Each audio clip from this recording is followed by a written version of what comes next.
A stroke can have a sudden and significant impact on a person's life and work, affecting their movement, thinking, emotions, and behavior. 1 in 4 strokes happen to people of working age, and while some may not be able to return to work, for many, it's a vital part of their recovery.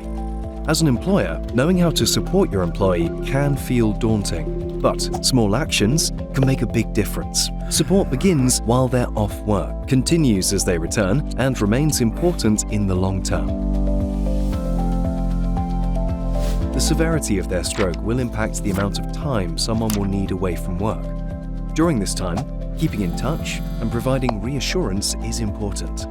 Agreeing on how and how often to check in will help to keep communication open.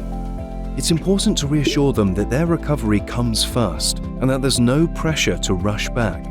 Returning too soon may impact on their health and productivity, lead to further absence, or even prevent them from being able to stay in work long term. When an employee is ready to return, it's important to assess when and how this can be done safely by completing your own risk assessment. Occupational health services may be able to provide guidance.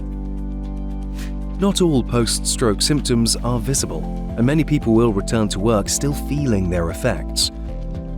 Fatigue is common, and its effects are often underestimated. Some people may struggle with communication, such as finding the right words or processing conversations. Others experience cognitive difficulties, such as problems with memory and concentration, or emotional changes, such as low mood and anxiety. Under the Equality Act 2010, employers have a legal responsibility to consider reasonable adjustments that remove or reduce disadvantages caused by disability. There are many forms of support available for you as the employer and for your employee. These might include access to work grants, trade union support, occupational health, or your employee may be referred to vocational rehabilitation services via their GP.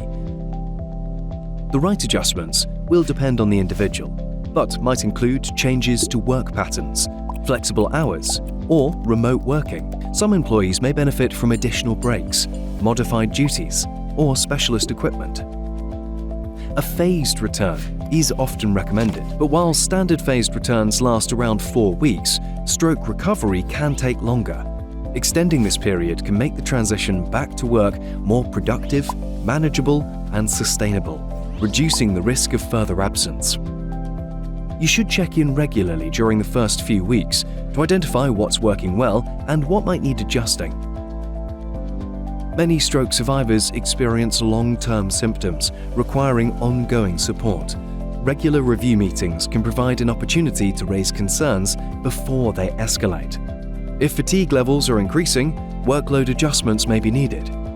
If things are going well, an employee may feel ready to take on more responsibilities.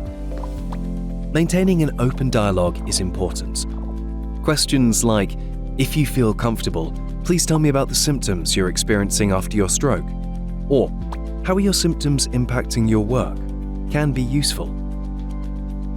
Communication is key. Keep in touch regularly in a way that works for you both. Agree regular reviews, but also acknowledge that your employee can speak to you at any time. It is your responsibility to make reasonable adjustments to support your employee to return to and remain in work. Remember, not all symptoms are visible or easy to describe. Your employee is an individual. What has worked for a previous employee won't necessarily suit the needs of another. Take the time to understand their situation. By working together, you can identify challenges early and explore the right solutions, helping them to continue working in a way that benefits both them and the wider organization. For more information and support, visit the ACAS, Stroke Association, or Access to Work websites.